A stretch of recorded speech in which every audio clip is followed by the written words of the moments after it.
Welcome to Women Who Walk. I'm Louise Ross, writer and author of Women Who Walk the book, the inspiration for this podcast.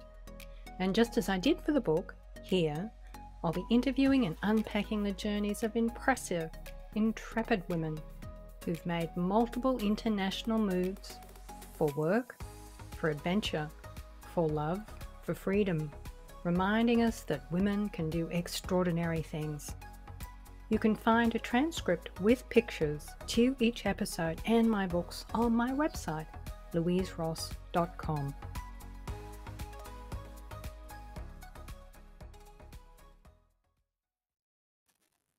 Hello listeners, welcome to episode 19 of Women Who Walk. This is the last episode of 2021 and season 1. Season 2 will begin in January 2022. It's been 7 months since the podcast launched, and your interest has resulted in more than 1,500 downloads in 370 cities and 36 countries around the world. It's a delight to know that so many people are enjoying the voices and fascinating stories of the women featured here on Women Who Walk. Thank you so much for tuning in. Today, my guest is Jill Henry. Jill grew up south of Sydney in a small coastal town. In the mid-70s, she left high school at 16 to study childcare in Canberra, Australia's capital territory. She graduated 3 years later and began working in a preschool.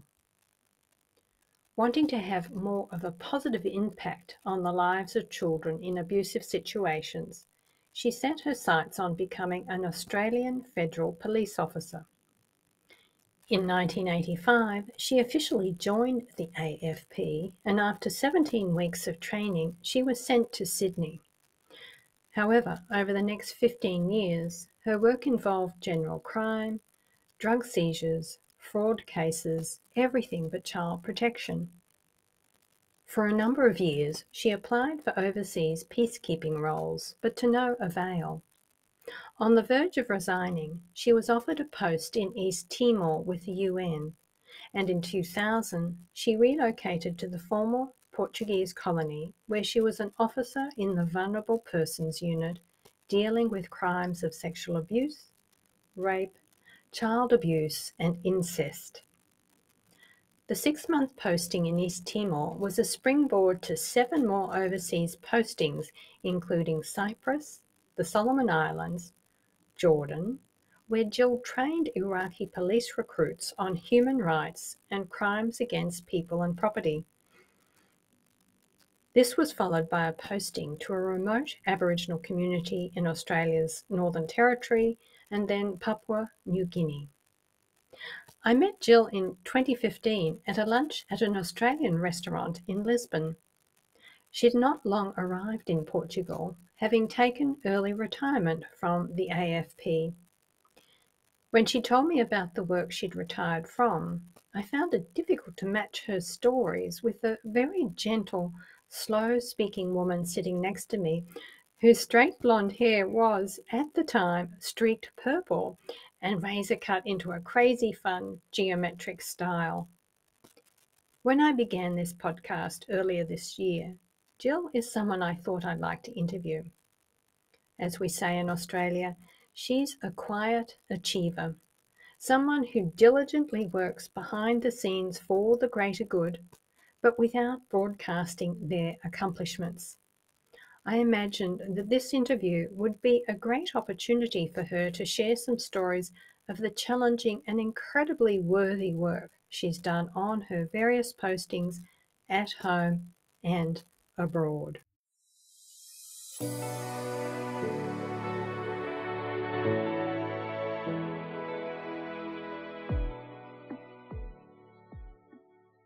Welcome, Jill. You're in Australia at the moment visiting your mum, who you haven't seen in a couple of years because of COVID.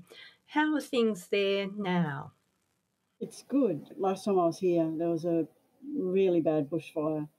Now, unfortunately, there's been flooding. So badly hit by the bushfires, and now the main street's underwater. Businesses just can't cop a break. Yeah. Very sad. Those fires that you're referring to are those massive fires a couple of years ago.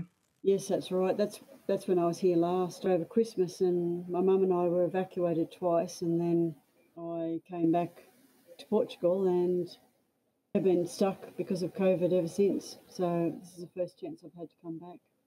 You've gone back and now there's floods.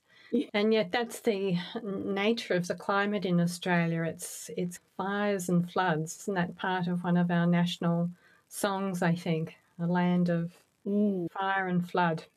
Yes. But now you've made a home for yourself in Portugal, and when you're here, you live in the northern city of Porto. Can you tell us a bit about Porto, your neighbourhoods, some of your favourite haunts? I was in a very traditional neighbourhood called Bonfim, and I lived there for a couple of years. I'm currently selling my apartment there, and I've moved to Matosinhos, which is right on the water. It's a fishing village. It's got lots of seafood restaurants, surf schools all over the place. It's just nice to be by the ocean. It's really nice being amongst that port scene in Porto with the pork barrels coming down the river. It's very picturesque. Sometimes reminds me of Sydney by the harbour. There's all those trendy little places, and there's lots of green space like Crystal Palace Gardens overlooking the Douro and out to the ocean. It's a beautiful place. I really love it. Yes, I agree. There's something very familiar about some of the coastal regions of Portugal. They do remind me of some of the little harbours around Sydney and some of our small coastal seaside towns as well. Yeah. So thanks for sharing that. And then in the introduction, I mentioned that you started out studying childcare and working with children. What was it that prompted you to transition from childcare into the Australian Federal Police? I had friends who lived in public housing apartments, and there was a child that was being abused. And one night I was at my friend's place and we could hear things happening in the apartment next door. And I said, "This is terrible. What's being done about it?" And she said, "I've rung nearly every night to report it to social workers, and nothing was ever done." When I talked to welfare officers, they said often their hands were tied and it was the police that ended up going in and doing something. And I thought, well, if I went into welfare, I would be really frustrated by that. I thought, I don't think I can help by being a social worker or a welfare worker. I left and went into childcare for a while, thinking that I would just work in a preschools or occasional care. Then I really wanted to do more. So I started the application for Australian Federal Police because I was living in Canberra at the time and I knew that they did a big role there. I had to go back to school to get into the Federal Police because they didn't think that my Year 10 level English was enough to complete the law side of the course. I went back to school at the age of 22, 23. I completed that. I sent my results in and started the application again. And I got in when I was 24 and went to Canberra for my initial 16 or 18 weeks training and finished in November 1985. Unfortunately, I was sent to Sydney where we don't have the role of child protection. While you were working with the AFP in Sydney, you weren't actually assigned child protection, is that right? Yes, because out of Canberra, that's not a role that Federal Police do. In Canberra, we have two functions. It's general duties policing and detective work, plainclothes duties. In the other states of Australia, our work is only plainclothes. So we don't do investigating murders or domestic violence or child protection. It's just not a role that's that's done in any other state. Wow, that's kind of concerning, because the question that comes to mind is that what happens to those children then that are in abusive situations, and it sounds like social services are not always able to step in and do interventions. I really don't know what the social scene is like anymore, because this was going back to 1985. I imagine it's probably still a combination of the police and welfare and social workers, but I would hope that they have a lot more of a role in it now.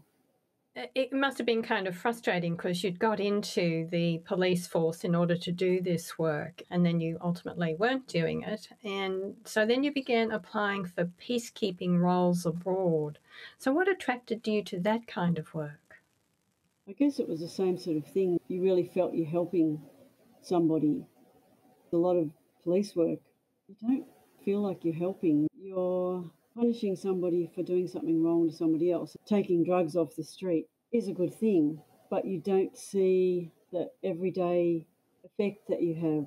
And when you do peacekeeping, you're there on the ground and you often see the effect of what you're doing. You see the country improving, you see law and order being brought back. It's a palpable thing that you see all the time. Whereas when we're doing plain clothes work, we just don't see that side of it. Right, I understand. So your first posting was to East Timor, and was that during the unrest there? That was just after the popular vote. Voting happened in 1999. I went there in November 2000. It was still pretty hairy, but it was nothing like our first, second, and even third group that went in. I was the fifth group, and we had an overlap. The fourth contingent was still there. They had had it a bit rough, but it was improving by the time we got there. And when you say a bit rough, I mean, can you tell us a bit about what was involved with the work there? By the time I came, the vote had happened and they were setting up the government, but they had basically sacked all the police force and the UN took over, UN police force took over. Then they were starting to recruit and train the new police force. I actually worked in an area called Vulnerable Persons Unit. Our role was investigating rapes, incest, child abuse, sexual abuse, domestic violence. Previously, women weren't really comfortable reporting to police because often when they went in to report domestic violence or a sexual assault, they were then beaten up by the police or worse. So they stopped reporting. And so when we came in and they started to realise that they could report to us and we would take it seriously and we would do something about it, often we'd come to work in the morning and we'd find a lineup of people just waiting to report offences. It was quite incredible what people do to each other. It was very sad. Oh, God, yes. I mean, really intense and challenging work, Jill. So how did you personally cope with some of the things that you were witnessing or having to tend to? When you're in a situation like that, you rely on your other team. Aussies are very hard workers and very supportive of each other. For instance, there was a bunch of guys that I knew, most of them were from Sydney office, and they had got a house together. And out the back, they put up a grass hut and they would have parties. You need to talk, you just come over, have a drink with us. So at first, I probably drank my problems because it was sometimes really hard to see these things. Then I started to tap in more to that support network to cope. That's good. I think as soon as you said that there were parties, my immediate thought was that, oh gosh, I imagine that a lot of peacekeeping personnel partied away the difficulties of what they were seeing. And so in that sense, I mean, they probably were drinking hard and partying as a response to the emotional fallout of dealing with what you were seeing. There is a bit of that in some of these countries. After a while, you settle into it and you start to cope better, talk to each other and support each other. And you don't have to even like the other people that you work with. Once you join the police force, it's like a family. You automatically support each other and have each other's back. You have to. If you don't, then you really can't stay in the job, because you just have to know that the person that's going in behind you into a dangerous situation has got you. Yeah. Yes. You've got to be able to really trust one another and trust that you'll be there for each other. Exactly. On these peacekeeping missions, when you're abroad, you're away from home and you don't have your regular support system, it's an added challenge. We make friendships very quickly. Some people just stay in their apartments and don't need other people.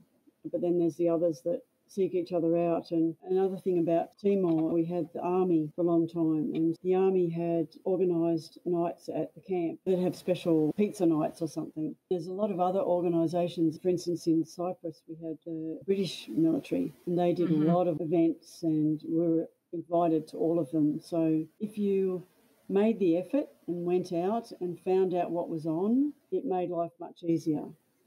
So if you participated in events and opened up and talked, then you got the kind of moral and emotional support that you needed. Yes, exactly. I think it's always there. Sometimes you've just got to look for it.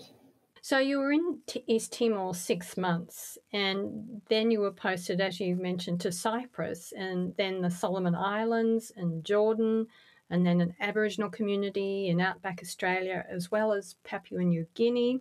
Previously, we talked a little about these postings, and one of the things that was really curious to me was the work that you did in Jordan. I think it was training Iraqi police. Can you tell us a little about that? It was run by the coalition forces, by the Americans, and it was in a Jordan International Police Training Centre in the desert towards the Iraqi border. And they would fly in cadets, and they would spend 13 weeks at the camp, and they would rotate through the different sections. So we would have a 4-weekly rotation through our section.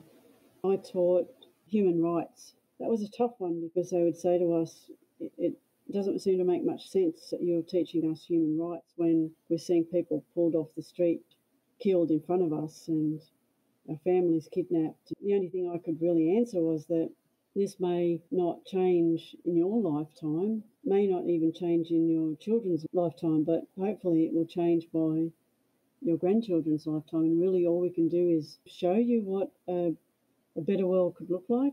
That's subjective too. Who's to say our way of doing things is better than yours? But at least in human rights, we try to teach respect and kindness. What was it like for you as a woman teaching the police officers, correct me if I'm wrong, that they were mostly men? They were all men. They didn't bring any women into the training centre. Women didn't do a policing role. They were really more like secretaries. They didn't do regular police work. So we weren't teaching any females at all. It was all male students. And one time I imposed a penalty on one of my students, and I was called up by the captain. He said, "You can't do this. You have to take off the punishment." And I said, "No, this is my classroom. If I can't punish bad behaviour, I can't really do my work." I said that what he did was unacceptable. He went to the security that was in charge at the camp, and he came to me and said, "Madam, you must take off the punishment. A female can't punish a male." I said, "Again, if I can't punish, then I can't do my job." Then he went to the head of the camp, and it became a really big thing. They came and talked to me. Again, I said the same thing. I said, "You really need women here, because you need to have that balance of opinions, and you need them to know what it's like for women in the rest of the world in policing, and you need the skills we have, but we can't teach you if we can't punish bad behaviour or wrong behaviour." In the end, I took off the punishment, and the male teacher that I taught with put it back on. That was the compromise. I said, "I just don't understand all of this." They said, "Well, you're more than embarrassing them. They're losing face in front of all of the other students." So That's right. yeah, it was the only way we could do it, that I had to take off the punishment and the other teacher had to put it straight back on. That, that kind of makes sense in a warped kind of way. What was the behaviour that you felt you needed to punish? I can't even remember what it was now, but probably not wanting to take my expertise because I was a female, that what I had to say wasn't relevant or worthy, because they just don't see women doing anything. Like, they once said to me, how do you arrest somebody? I said, well, I do the same as any male would do. Come on, if you were up against a big male and he's much stronger than you. And I said, well, there's a lot of things that aren't about strength, but about expertise and knowledge and just knowing the right way to do things. And I had to end up showing them how I would put someone in arrest hold, and I did that on my translator and without telling him in advance. So I immediately put him into an arrest hold and marched him around the classroom. I said, does that hurt? Is that effective? Could you get out of that? Could you try and get away from me? And he couldn't. He was explaining it to them, and then they wanted to know, oh, how do we do that? And I said, this wasn't about showing you a arrest hold. This was about showing you that even with the disparity of height and strength, I could do it because I had the skill to do it. I felt often that I was proving myself, so that was difficult. Do you know if there are now women in the Iraqi police force? No, I don't. Even then, there was women in the police force, but it's just that they weren't doing a traditional police role. That was back in 2004. Almost 20 years ago. Yeah. Hopefully things have changed, but interesting times for you because of the gender discrepancies in the Middle East. So coming full circle back to Australia, you also had a posting in an Aboriginal community in Outback, Australia, and we have some very sad issues in our Aboriginal community and clashes with the local police. Recently, I read a non-fiction book published in 2008 titled The Tall Man by an Australian author, Chloe Hooper. And on the back cover, it says, this is the story of Palm Island. And for listeners, Palm Island is just off the coast of northern Queensland, where one morning Aboriginal Cameron Dumudgy swore at a policeman and 40 minutes later lay dead in a watch house cell. This is a story of that policeman, the tall, enigmatic Christopher Hurley, who chose to work in some of the toughest and wildest places in Australia, and of the struggle to bring him to trial. It's great investigative writing, but it's so difficult to read because of the details of the tragedy or the impact of alcohol on Australia's Indigenous people. And as a result of that, the oftentimes violent clash between intoxicated Aboriginals and law enforcement officers. So when you were working in Numbawal, were you aware before your posting of the inquiry into the death of Cameron and the trial of Christopher Hurley? No, I wasn't, and that was actually the same year. I in Numbawal in 2008. We were isolated when I went there. I was 6 hours drive from Katherine, 9 from Darwin, just red dirt roads. Sometimes all you would see for miles was one of the road trains bringing supplies. And just for listeners, a road train is actually a truck, isn't it? Not a train. That's right. A truck with, I think it's up to 3 or even 4 trailers behind it. Yeah, they're long transport trucks, aren't they? That's right. Just bringing supplies because there's no trains into these places. So then what was it like for you as a woman working there? I mean, you'd already been stationed in some pretty extreme situations, but what was it like in Outback Australia in the Aboriginal community? There wasn't any difference between the way you were treated as a male or a female, but alcoholism was certainly a problem, and we were there to try and keep it out of the communities. The elders had basically got together and said they wanted to try and stop alcoholism problems. So we were a dry community, and when a plane came in from, say, Darwin, a private charter, we had to go out and check the plane and make sure that they weren't smuggling in alcohol.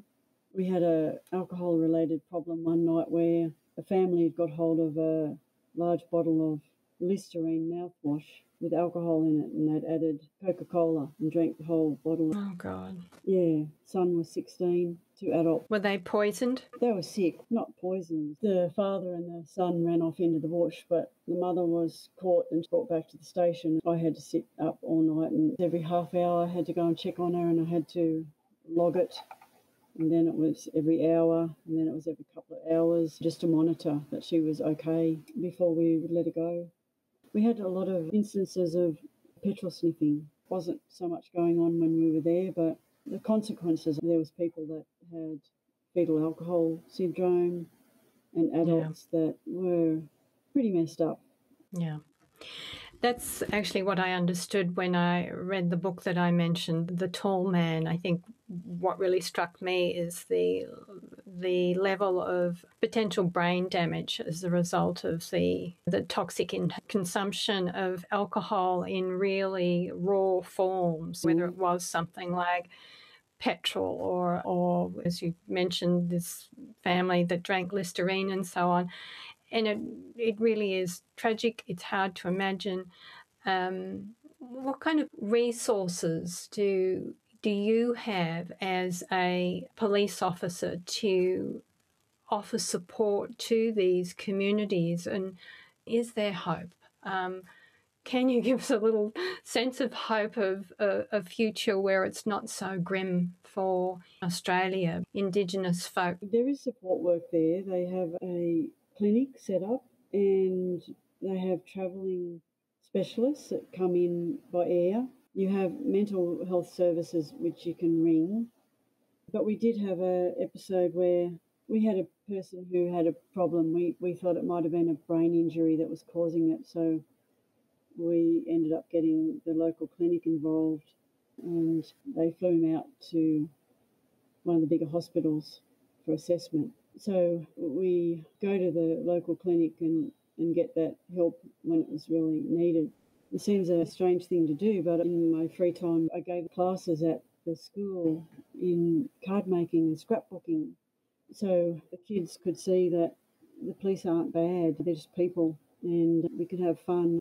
I gave them assignments and they went away and wrote stories about what they did over the weekend. And then we took some photos and I got them developed and we made a little book for each of them. Silly things, but it's all about making them feel worthwhile. And it doesn't matter where you are, children are children, whether they're Indigenous children or white children or children of colour, it doesn't matter. Children love to play and create, and it sounds like what you did was create something that gave them an opportunity to just be kids. Plus, I'm sure it was sort of soothing for you too to just do something fun and creative, because I know you're actually quite a creative person. You've done some beautiful photography work and you're quite a craftswoman as well. So this must have given you an opportunity to let down a little bit and have some pleasant time with some children. it was nice, and it's a hard line between being the law enforcer and being just a person. If you get too friendly in any situation, whether it be in the Aboriginal community or on mission, they expect that you'll turn a blind eye. Or Oh, I see. Yeah. so it is a fine line, but at the same time, in these communities, you do want to show people that you're just human. We're all the same. We have kind people and not so kind people, and we're just not always the big bad police officers. That we are people, and we are there to try and help. Yeah, yeah. So you started out in childcare because you wanted to help, and then you end up being posted in something like 7 different countries in some pretty volatile situations with a lot of really challenging circumstances and people in extreme situations. Did you ever imagine that that's where you'd end up? When I first applied and got in, I really was only envisaging child protection work, and I didn't think that it would be 29 years later before I quit. I didn't envisage that I would be doing a lot of the stuff I did, but I just found that when the opportunity came up, I couldn't really say no. People had often asked after I'd been on a few missions, how do you keep motivated? How do you feel good about it when the situation seems so dire that it doesn't seem there's anything you can do? And my answer was always, well, if you only help one person, you still help one person, and maybe there'll be a flow-on effect. and that person will change someone else's life, and so on and so on.